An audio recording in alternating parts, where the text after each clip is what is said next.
Hi friends, I cook now soft mongo.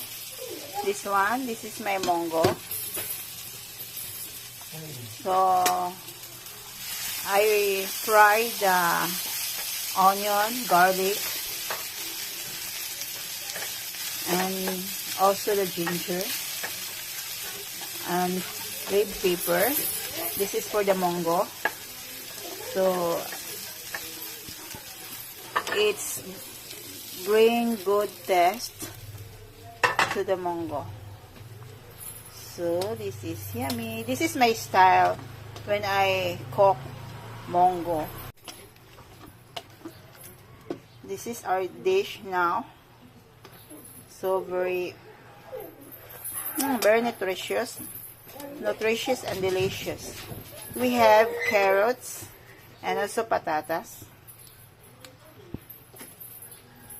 I want to wash the dried fish first to make it sure this is clean, because you know dried fish,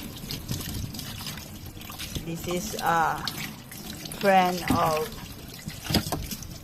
flies. So another one.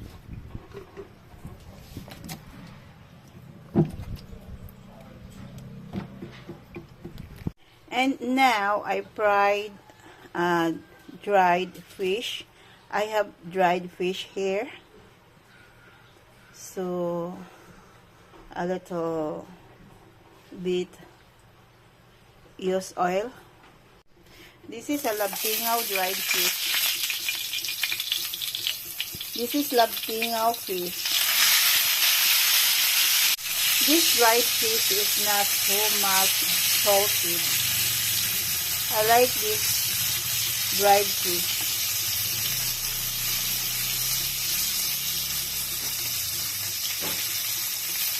This is labtingaw. The name of this fish is labtingaw, I think. Labtingaw.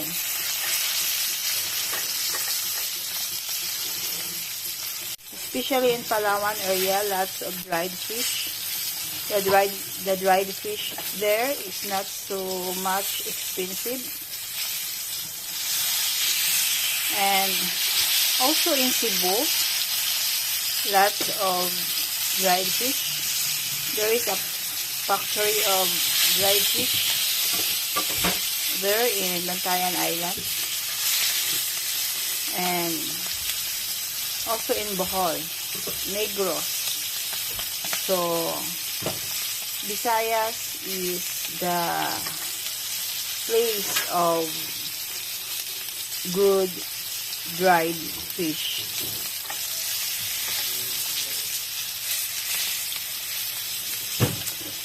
So this dried fish is not salted.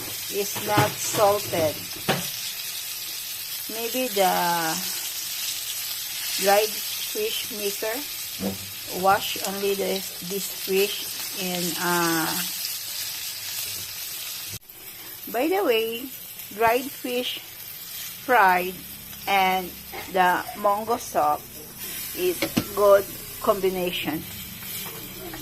So we will eat later and we enjoy our lunch because of this very yummy mongo soup with fried dried fish. Okay, so another one.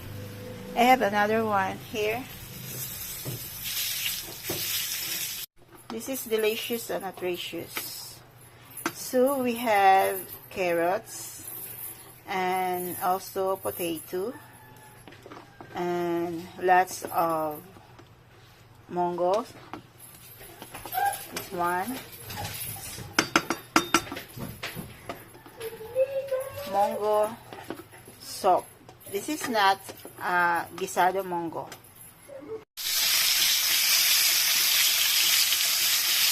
I like this kind of dried fish because this is not so much salted.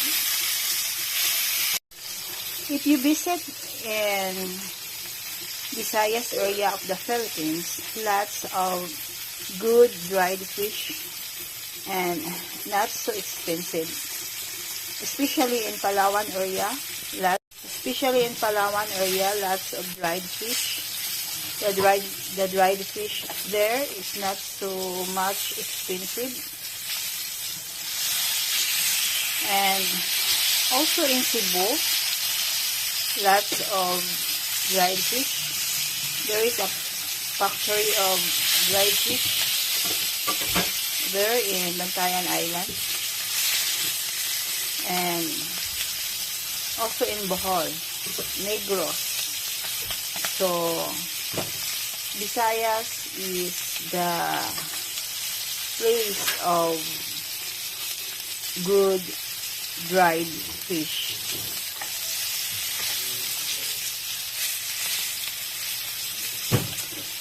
So, this dried fish is not salted.